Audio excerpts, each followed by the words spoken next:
क्या अचीव करना चाहता है। यतन हमारे साथ हैं सारे डिटेल्स देने के लिए। तो जहाँ तक कि अंबुजा सीमेंट के एक्विजिशन का सवाल है, ये दूसरा एक बड़ा एक्विजिशन है सांघी इंडस्ट्रीज़ के बाद जो अंबुजा करने वाला है। पेन्ना इंडस्ट्रीज़ अनलिस्टेड कंपनी जिसकी कुल मिला के कैपेसिटी लगभग 10 मिलियन टन है जो ऑपरेशनल है, 4 मिलियन टन जो अंडर कंस्ट्रक्शन कैपेसिटी है। तो एक साल के भीतर लगभग 14 मिलियन टन की ये कैपेसिटी हो जाएगी। और वैल्यूएशन के लिहाज से 10,400 करोड़ से ज़्यादा की कीमत अंबुजा सीमेंट ने इस पर्टिकुलर एक्विजिशन के लिए चुकाई है, जो कि ट्रांसलेट होता है रफली 85 टू 90 डॉलर्स पर टन के हिसाब से। ऑब्वियसली जहां तक कि गाइडेंस का सवाल है, अदानी ग्रुप का मानना ये है कि FY28 तक लगभग 1500 रुपये प्रति टन के हिसाब से एबिटा मार्जिन पेना इंडस्ट्रीज बनाने की शुरुआत करने जा रहा है। यूटिलाइजेशन भी इंप्रूव होगा, मार्जिन भी इंप्रूव होगा और रिटर्न ऑन कैपिटल एम्प्लॉयड भी आपको बेहतरीन तरीके से ग्रुप लेवल पे आता हुआ दिखाई पड़ेगा। दूसरा फायदा एक्विजिशन का है कि पैन इंडिया बेसिस पे मार्केट शेयर अंबुजा का लगभग 2% बढ़ेगा और साउथ में लगभग 8 से 9% के आसपास आपको मार्केट शेयर बढ़ता हुआ दिखाई पड़ेगा। तो ओवरऑल ब्रोकरेजेस उत्साहित हैं, चाहे वो जेफरीज हो, चाहे वो दूसरी ब्रोकरेजेस हो जैसे कि Morgan Stanley. Current market price से उनका टारगेट प्राइस ऊपर ही है।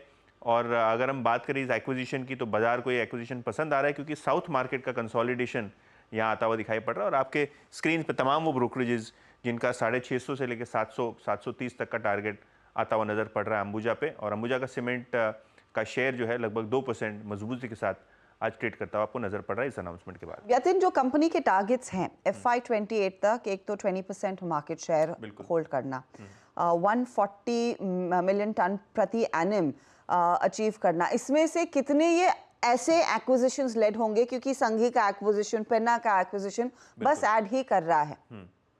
तो देखिए हर्षदा, आपको अगर ध्यान है तो जब अंबुजा की ओपन ऑफर हुई थी उसके कुछ ही महीनों बाद प्रमोटर्स ने लगभग 20,000 करोड़ रुपए इन्फ्यूज किए थे वारंट्स इश्यू के जरिए, जो अप्रैल के महीने में कंक्लूड हो गए थे। तो कहीं ना कहीं ये जो वॉर चेस्ट है कैश की अंबुजा सीमेंट के पास लगभग 10 से 20,000 करोड़ रुपए के आसपास नेट बेसिस पे, उससे एक्विजिशंस तो होंगे। जैसे कि आप जानते हैं कि 140 मिलियन टन का उनका टारगेट है कि आगे आने वाले 3 से 5 सालों में उतनी कैपेसिटी बना ली जाए और डोमिनेट किया जाए सीमेंट सेक्टर को। तो कहीं ना कहीं ये एक्विजिशन स्टोरी बनी रहेगी। सांघी का जो एक्विजिशन था वेस्ट इंडिया में था। पेन्ना का अगर एक्विजिशन आप देखें तो साउथ मार्केट्स में है, खास करके आंध्र प्रदेश और तेलंगाना स्टेट में जहां इनकी ज़्यादा कैपेसिटी लगी हुई है। राजस्थान में भी एक छोटी कैपेसिटी लगी हुई है। तो कहीं ना कहीं अब ये देखा जाएगा कि सेंट्रल और नॉर्थ इंडिया में किस तरीके की इनऑर्गेनिक ग्रोथ अपॉर्चुनिटीज़ कंपनी को मिलती है।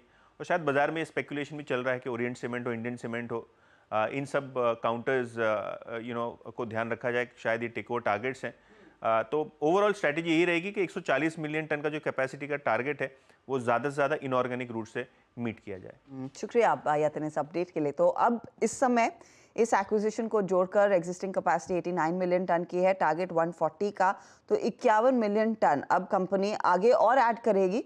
और ज़्यादातर ब्रोकरेज रिपोर्ट्स, जैसे यतिन भी मेंशन कर रहे थे, उसमें इस बात का उल्लेख किया गया है कि खुद की कैपेसिटी सेटअप करने से बेहतर इस तरह के एक्विजिशंस के जरिए वो कैपेसिटी जोड़ी जाए तो वो ज़्यादा बेहतर रिटर्न ऑन कैपिटल देता है।